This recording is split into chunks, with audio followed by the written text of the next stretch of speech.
โดยสบายดี สบายดี สบายดีสาวเม มี เออ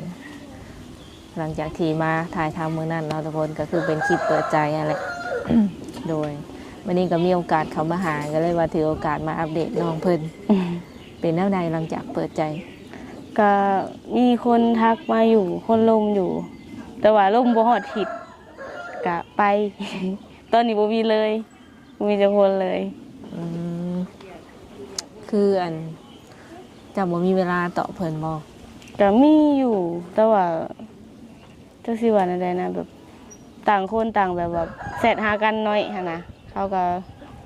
เสร็จมาหน่อยหนึงแล้วก็ไป แบบเวลามันบ่ตรงกันหั่นนะสิว่าล่ะ อืมน้องก็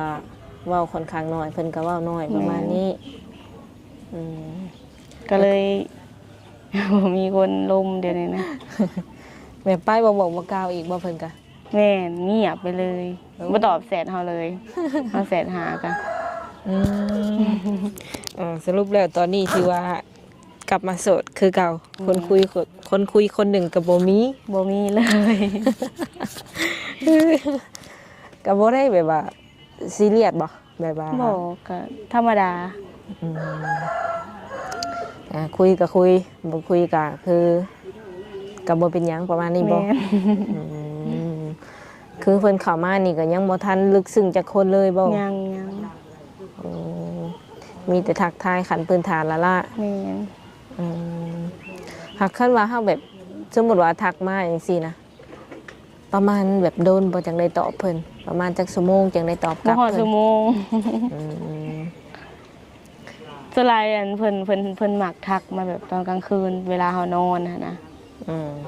แล้วก็มาเว้าให้เฮาว่าเป็นหยังคือบ่ตอบแชทเด้คือบอกเอาก็เฮานอนเนาะ บ่ได้อยู่แบบว่าสิว่าในเวลาบ่ตรงกันบ่กับเพิ่น แม่น คนละประเทศ แม่น อืม ก็มีอยู่ประเทศไทยก็จังสิว่าได้แบบ เวลามันบ่ตรงกันเราก็เฮ็ดเวียกพอเราเฮาก็เฮ็ดเวียกพอเฮา อืมแต่สำหรับคนที่ว่าแบบเพิ่นอยากให้ไปหาไปหยังนี้น้องละคิดว่าแนวใด เพิ่นให้ไปหาบ่ไปได้ คือแบบฮู้จักกันแล้วอยากให้ไปหาอยากให้ไปเจอกันจังซี่นะ ไปได้ อืมสิว่าไดหาเริ่มฮู้จักก็ไปได้คันว่าเพิ่นให้ไปสิบ่ แม่น อืม ไปได้ โดย แต่ว่าที่เฮาลงมาแต่ละคนเฮาก็บ่มีไผว่าอยากให้ไปหาได้ก็บ่ได้ว่าให้เฮาไปหา อืม มีแต่แบบลมพื้นฐานซื่อๆนะแบบถามนี่ถามนั่นกัน โดยก็แปลกเนาะทุกคนเพราะว่าหลายคนก็อาจสิคิดว่าน้องเพิ่นสิว่าจังไดผู้จบผู้งามทรงสิมีคนเข้ามาคุยหลาย ก็เลย แม่น ก็เลยบ่เข้ามาคุยคนน่ะ เขาก็หลายคนก็เว้าอยู่แบบคิดว่าแบบเฮามีผู้บ่าวแล้วหรือว่าแบบมีแฟนแล้วมีผัวแล้วหั่นน่ะที่แท้จริงแบบบ่มีไผแบบเขาคิดว่าเฮาแบบมีแล้วหั่นนะบ่มีย้อนเขาคิดนี่แหละ เออ บางทีก็งามโพดเนาะก็เจ้าระบ่กล้าจีบ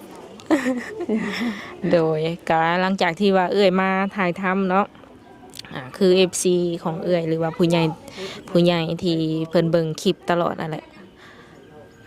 ก็เป็นคนหนึ่งที่ว่าเคยคุยกับเจ้าอันเมื่อก่อนเนาะที่ว่าจักเจ้าสิจื้อหรือบ่แบบว่าเพิ่นให้ถามให้ว่ารู้สึกแนวไหนกับเพิ่นหั่นนะคนที่เว้าได้บ่ยันจะบ่ฮู้คนที่แบบว่าเพิ่นเคยแบบเอาเค้กเอาหยังให้สินะ เออ เพิ่นก็อยากฮู้ว่าน้องหลานนี่รู้สึกจังไดกับเพิ่นเพราะว่าเพิ่นก็ติดตามคลิปน้องอยู่เนาะแต่บ่ได้เข้ามาทักมาหยังเพราะว่าน้องเงียบใส่แม่นบ่แบบเพิ่นบ่ตรงสเปคบ่หรือว่าจังได คนแต่ว่า บ่จื้อว่า จะโดนแล้วบ่ โดนเติบที่ว่าเอาเค้กมาให้สีค่ำๆดอก บ่แม่นเฮาบ่ตอบได้เฮาแชทหาเราได้แต่มันบ่ขึ้นว่าอันนั้นมันบ่ขึ้นเฮาแชทไปขอบใจเราแชทไปแต่มันขึ้นแบบบ่สามารถส่งได้เฮาว่าเราบล็อกเฮาบ่หรือแนวใด อืม เฮาก็รู้สึกดีใจรู้สึกดีนำเฮาแชทไปขอบใจเรา แต่เราบ่ตอบเฮาถ้ามีโอกาสเฮาก็อยากแชทไปหาเราอยากแชทไปขอบใจอหย่างเรา อืม เฮาก็รู้สึกดี รู้สึกดีกับเพิ่นอยู่ แม่น เพิ่นก็จักสิว่าจังไดเพิ่นว่าน้องบ่ค่อยแบบว่า คือคนบ่ค่อยใส่ใจประมาณนี้นะทรงสิบ่มักเพิ่นว่า เพิ่นก็เลยแบบว่าถอยออกไปห่างๆคือเพิ่นทักไปได้โดนๆบางทีโดนๆน้องจังได้ตอบเพิ่นว่าบางทีข้ามมื้อข้ามคืนเพิ่นก็เลยว่าหรือว่าบ่มักคนลาวที่ว่าอยู่ทางไกลบ่เพิ่นว่ามักแต่หนุ่มไทยบ่ประมาณนี้นะ มักเบิด เพราะว่า ถ้า เพิ่น ว่าเดี๋ยวกลับมาลงคือเก่าก็ได้ ยังหัก แต่ บ่ เฮาก็สิแบบสิพยายามแบบว่าแบบโดยพยายามนะสิตอบแชทสิอิหยังเลยบัดนี้นะ อืม เพราะว่าเฮาก็เหงาบ่มีคนลมคือกันเฮาก็อยากหาคนคุย โดย นั่นแหละเพิ่นก็เลยคิดว่า เป็นน้ำเพิ่นเป็นคนลาวที่ว่าอยู่ต่างประเทศนี่บ่น้องจังบ่ใส่ใจอะนะ เกี่ยว คนใดๆเบิด อืมเลยตอนนั้นที่แบบบ่ค่อยได้ตอบบ่ค่อยได้อ่านเพิ่นนี่เป็นย้อนหยัง ก็เป็นหยังเฮาเฮ็ดเวียกนำแหน่ อืม แต่เราก็เวลาก็บ่ตรงกันแหน่หั่นนะ โดย ก็เลยแบบว่าบ่ได้ตอบ อืมเพิ่นนี่สิว่างประมาณช่วง 7-8 โมงสินะช่วง 7-8 โมงเช้าเฮาอะนะเพิ่นเลิกมาแต่เวียก เพิ่นก็เป็นคนโสดนี่แหละเนาะแต่ว่าเพิ่นก็อยากเหงาแน่เหงาแล้วเพราะว่าเพิ่นเฮ็ดแต่เวียกคือเลิกเวียกมาแล้วก็อยากลมน้ำประมาณนี้นะคันบ่ถึงขั้นว่าสิลมทุกมื้อก็ขอให้แบบลมน้ำเพิ่นแน่ประมาณทิศ2ทิศเพิ่นว่านะ ลมถุงมือก็ได้บัดนี้นะ บัดนี้นะ โดย ก็คือบ่ได้เครียดบ่ได้ชัง บ่ บ่ได้อีหยังเพิ่นอืม เฮาก็อยากฝากขอโทษเพิ่นนำ แม่นเว้าไปเลยก็ได้เพราะว่าเพิ่นเบิ่งเจ้าทุกคลิปอืม ฝากขอโทษนำที่แบบเฮ็ดให้รู้สึกแบบนั้นหั่นนะ ที่ว่าจังไดมื้อนั้นที่ว่าเอ่ยมาแบบถ่ายทำเพิ่นก็ชื่อเจ้าหั่นแหละเนาะเพิ่นก็เลยถามมาว่าน้องเพิ่นบ่มีคนคุยแล้วบ่บ่โสดแท้บ่อหยังประมาณนี้อะนะ โสดสนิทเลยตอนนี้ บัดนี้ค่ะคือเพิ่นว่าถ้าทักมาใหม่เนาะเพิ่นสิแบบว่าตอบทุกมื้อเลยเพิ่นว่าทักมาตอนใดแม่นว่า มีเวลาให้เต็มที่เลยประมาณนี้ แม่น อืมได้เห็นหน้าเห็นตาเพิ่นอยู่บ่ตอนนั้น เห็นแต่ในหูป บ่ได้วิดีโอคอลเห็นตัวจริงบ่ บ่ ยังบ่ทันได้เห็นเพิ่นซ้ำเนาะยังบ่ทันได้เห็นอ้ายเพิ่นซ้ำว่าซั่นซะสรุปแล้วตอนนี้ก็ทางใดก็ได้เนาะที่ว่าหักมักน้องเพิ่นก็มีสิทธิ์เท่าเทียมกันนั่นแหละทุกคนเลย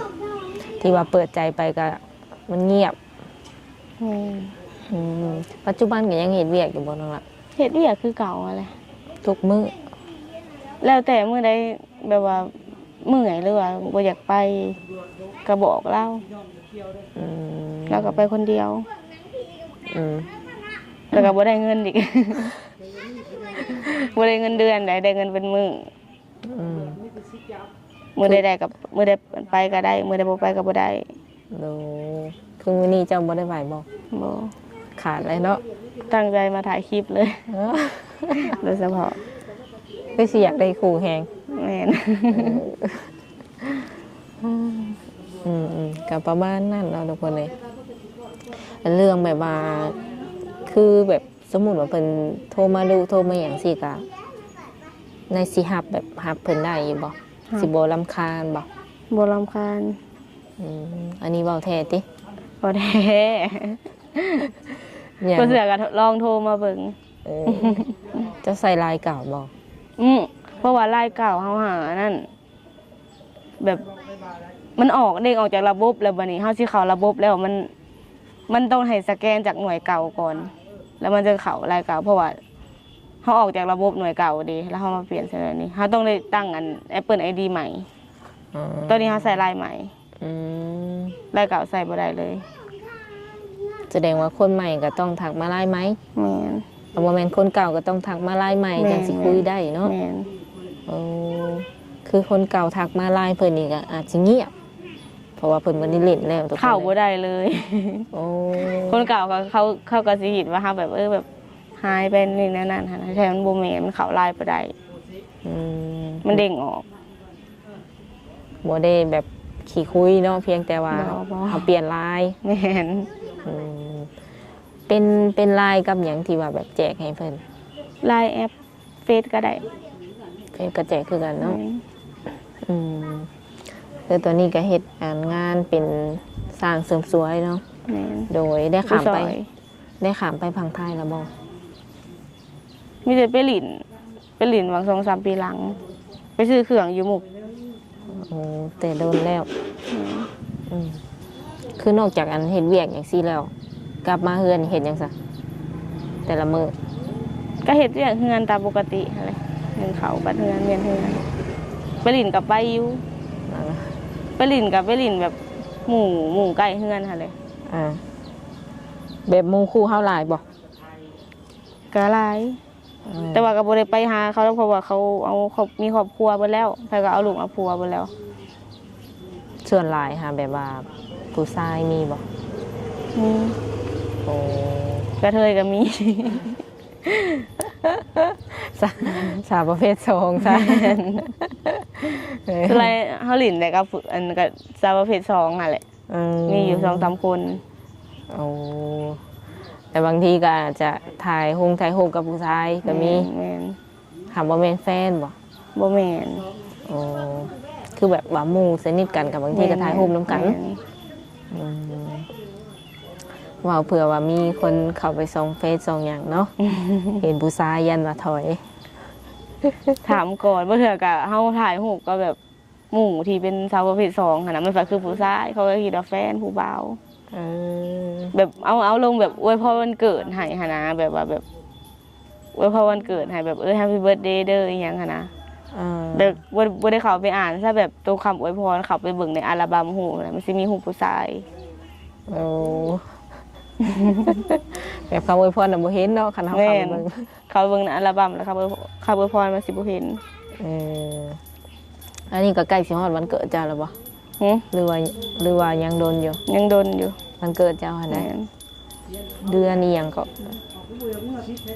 วันเกิดเจ้า เดือน12 โอ้ยังโดนอยู่เนาะทุกคน อันนี้ก็หาก็เดือน7เนาะพอดีถ่ายปี แม่น อืมก็โอเคทุกคนเลยก็